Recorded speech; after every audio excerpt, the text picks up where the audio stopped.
Welcome everybody. If I could have your attention, we'd like to get started. Certainly got a beautiful day, and we should have a nice run of weather this week. We almost went outside for chapel today, but knowing a few of our presenters will be sharing music, we thought it'd be best to do it inside here. I'm very pleased we've resumed sit-down lunch. We're in full Suffield mode. We should have a great week to finish our fall seasons for some, and some will continue with postseason play beyond that. I know we're working through afternoon program assignments for the winter term right now. You'll hear more from Mr. Demir and Mr. Patterson about this and other logistics in the coming days. As you know, as Mr. Dugan mentioned at lunch, we are part of a global performing arts event this Friday and Saturday called All Together Now. It's a really global celebration of the movement forward to live performances and move off of virtual performances. Our fall exams and review sessions will begin on Sunday, a week from yesterday, and run through Friday morning. Students will then have 10 days off before our boarders return on November 29th, and classes resume on November 30th. So please stay disciplined, work hard, finish the term the right way. Damien is going to be our first speaker today, and after Jack Lyman speaks, you are dismissed. Damien.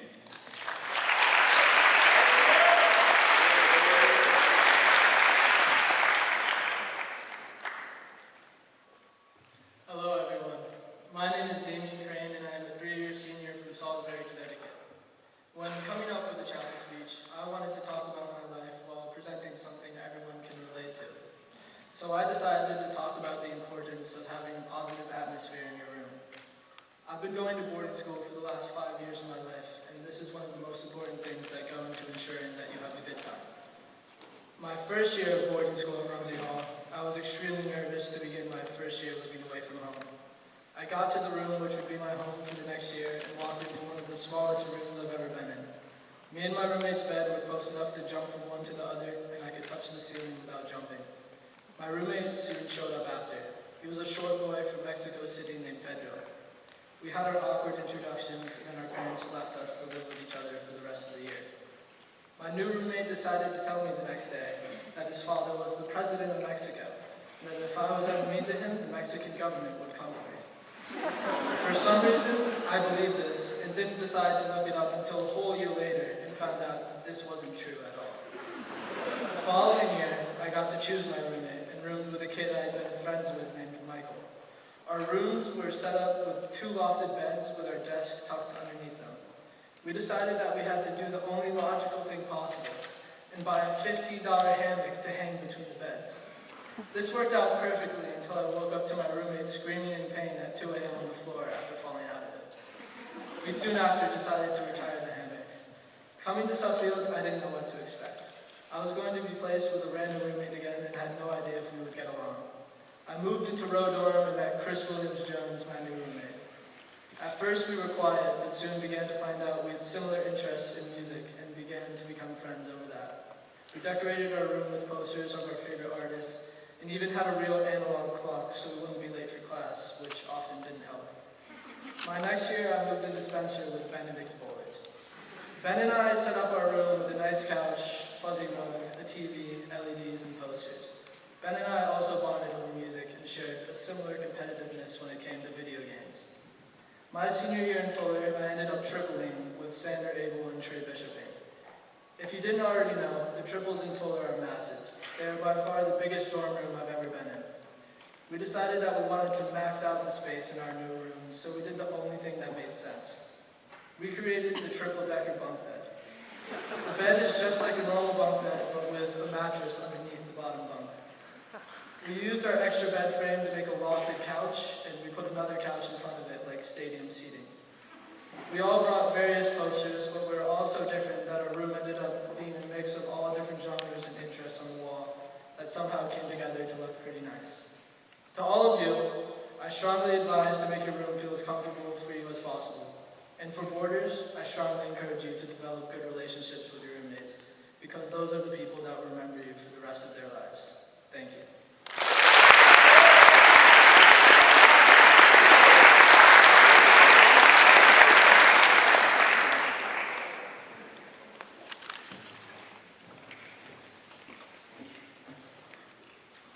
Hi Suffield, my name is Jay Park and I'm a 4-year senior from Busan, South Korea.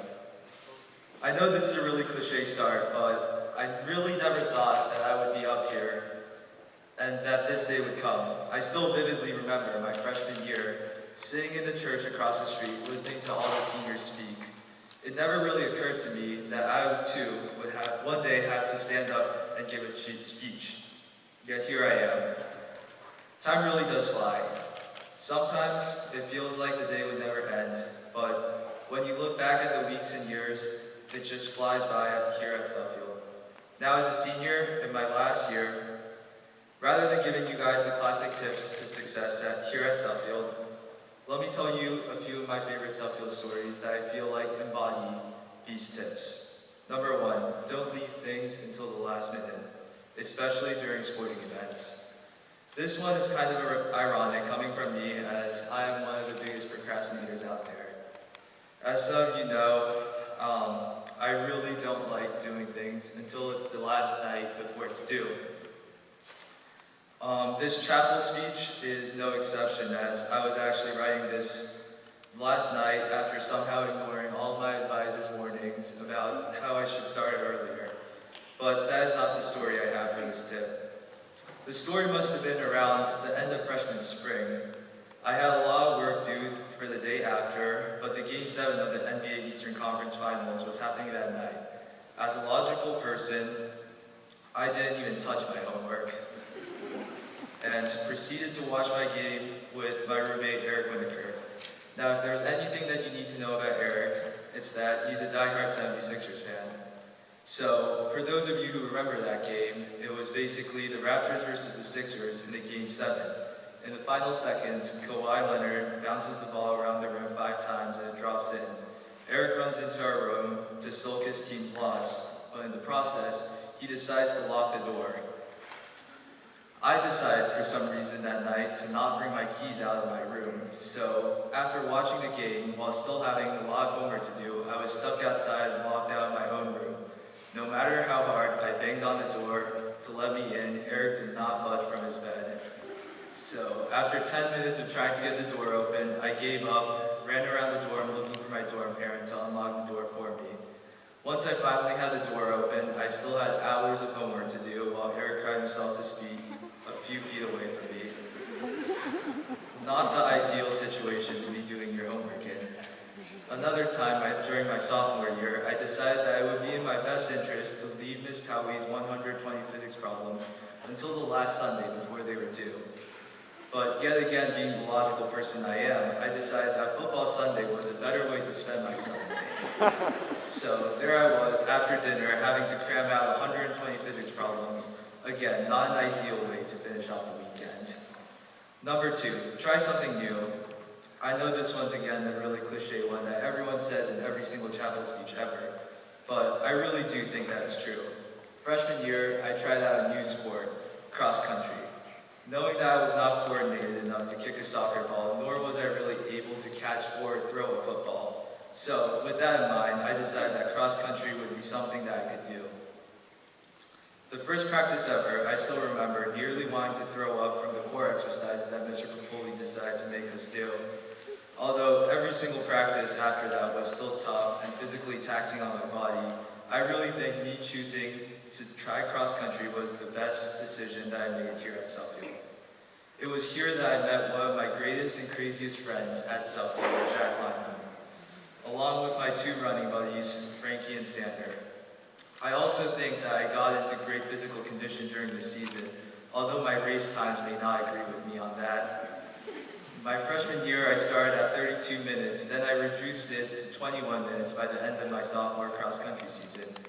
This year, I somehow started with a 31-minute 5K, around the same time as I was the start of freshman year. The most recent race I ran a 26-minute 5K, again, somehow slower than my sophomore year time. But hey, you know what they say, it's not about the destination, but about the journey and the people that you met along the way. And I can confidently say that I would run 1,000,000 tempo miles for the people that I met on the cross-country team. In the end, I hope all of you guys can take away some lessons from my mistakes and stories. Suffield is really what you make of it. and it can be some place that you can call home if you give it a chance. Lastly, I want to end with a quick thought. We only have around 25,915 days to spend on this earth, and it's up to you to choose how to spend it. My tip, don't spend it watching football when you have 6 hours of homework ahead of you. Thank you.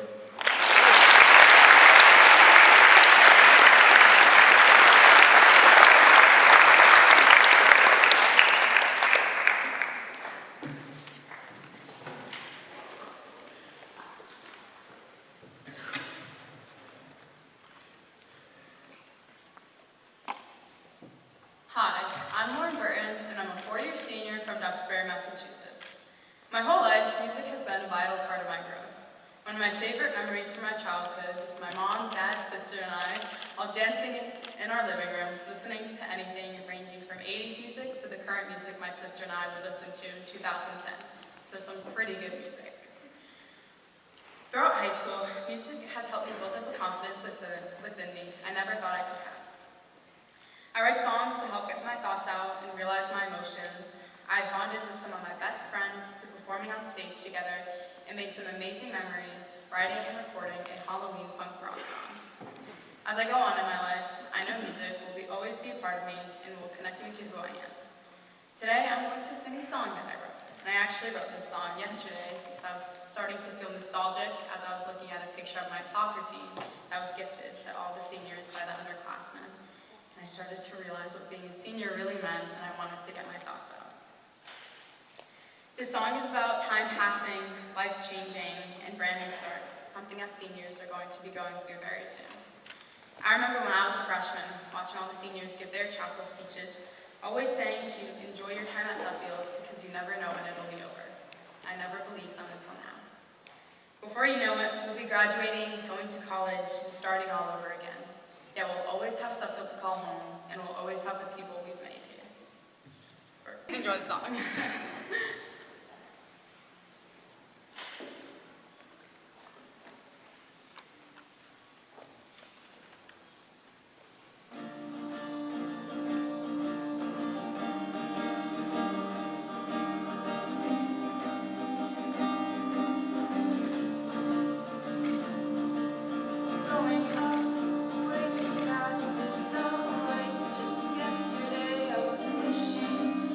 Finally be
Let me tell you about the complicated Lutton family.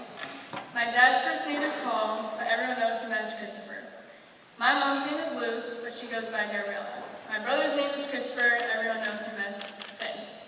My name is Kaylee, but all of you know me as Bella. And lastly, even my 15-pound Australian Labradoodle also goes by her middle name. Her name is Cinnamon, but she goes by Rasky. What does that mean? I am still asking the same thing. It's fair to say my mom has gotten very creative with names in different languages. Anyways, let me tell you about Kaylee Lutton. I was born to a Mexican mother and an American father in Japan. After 1 year, we needed a change of scenery and ended up in Tribeca, New York. This lasted just over a year before we moved to Chicago, where my brother was born. 5 months later, we moved again, this time out west.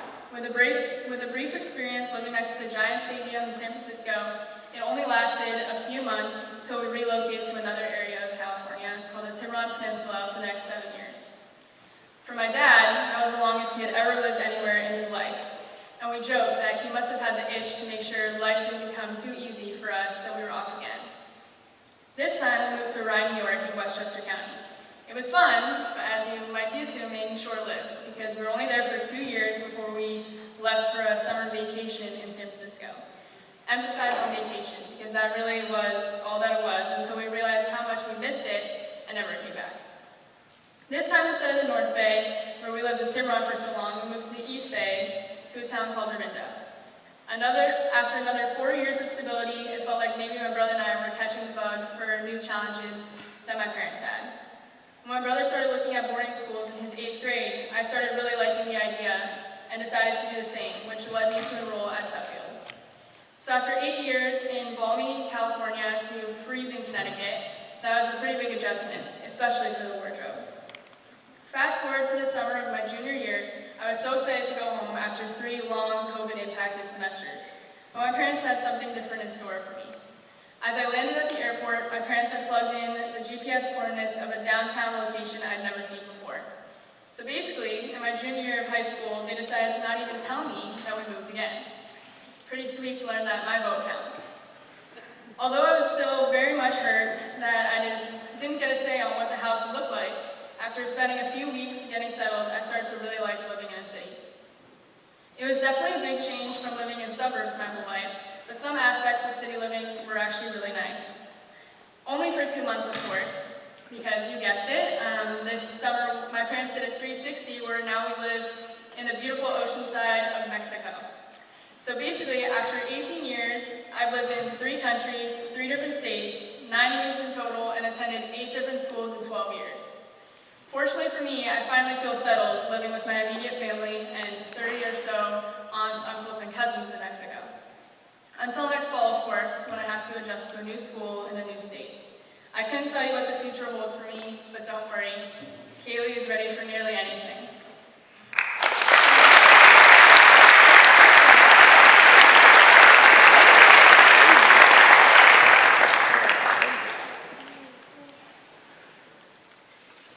Hi, my name is Hannah Van Dyke, and I'm a 2-year senior from Southwick, Massachusetts. About a month ago, I was on the bus coming home from a volleyball game. I was looking out the window, and in the far distance, I see a kid playing basketball with his dad. The kid, who was probably 10 years old, shot the ball, and swish, it went in. He looks over happily, and his dad is smiling, filming him.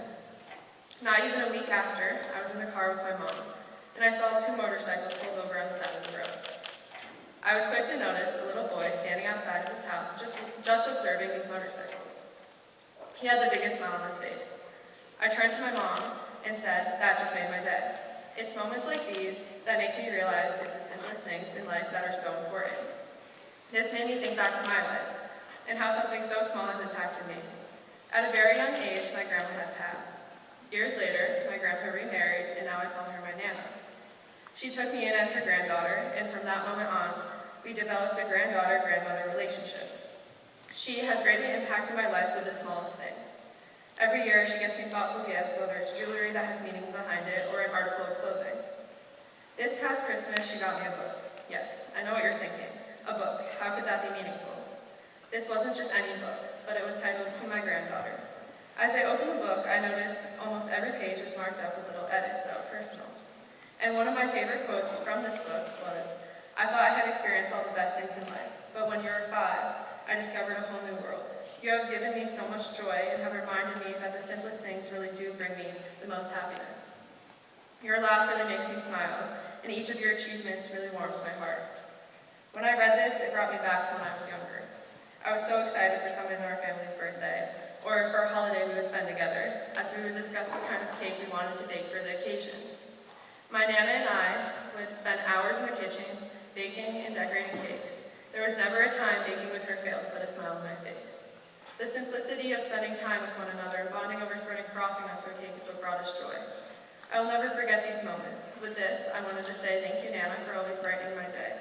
Thank you for being there for me and being a grandma I never knew I needed.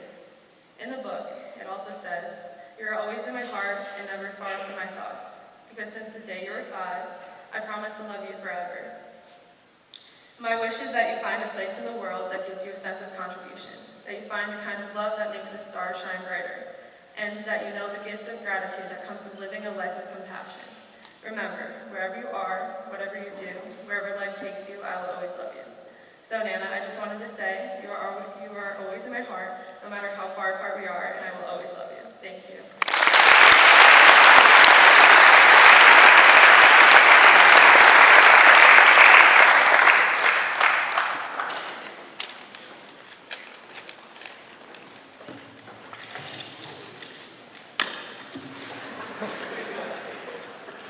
Hey Safdil, my name is Alex Jordan and I'm a 2-year senior from Moscow, Russia.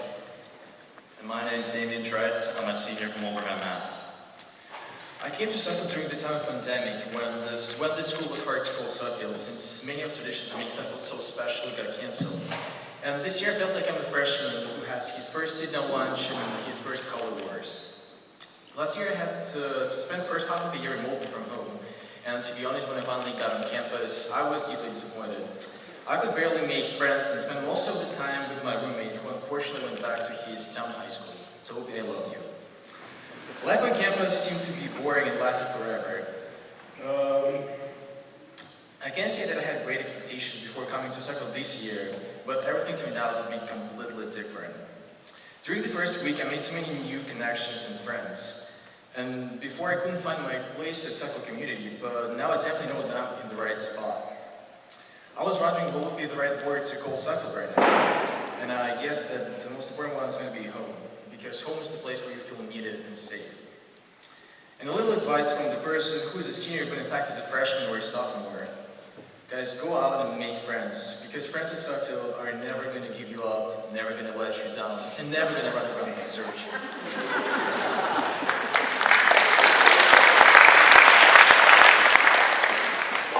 I came to Suffield freshman year very quiet, and I was very nervous about starting the year. I had heard about Suffield's diverse and accepting community, but I was still unsure about whether or not that was true. And thankfully, it was. I soon was able to find my second home, the Performing Arts Center. One day during sophomore year, after my music and media class with Miss Kane had ended early, the other Damien and I went into one of the practice rooms, where I found out that he played drums. The second my ears were blown out by the comically large sound of the small room, I was in love.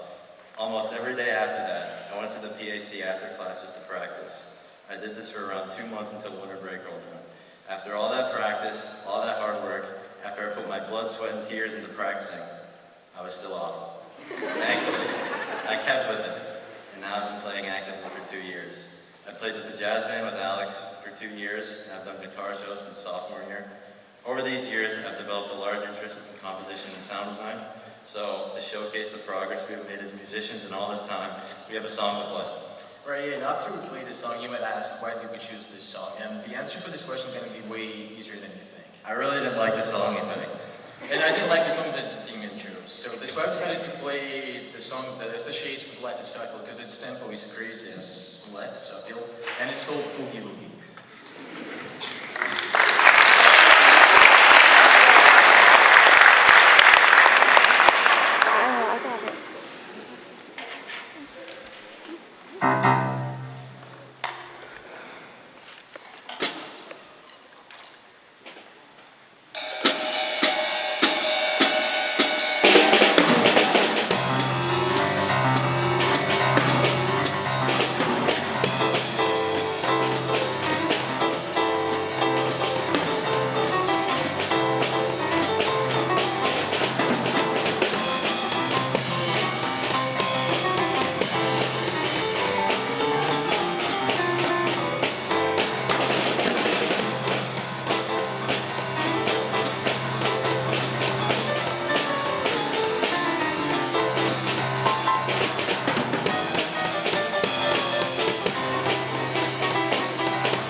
My name is Jack Lyman, and I'm a four-year senior from Suffield, Connecticut.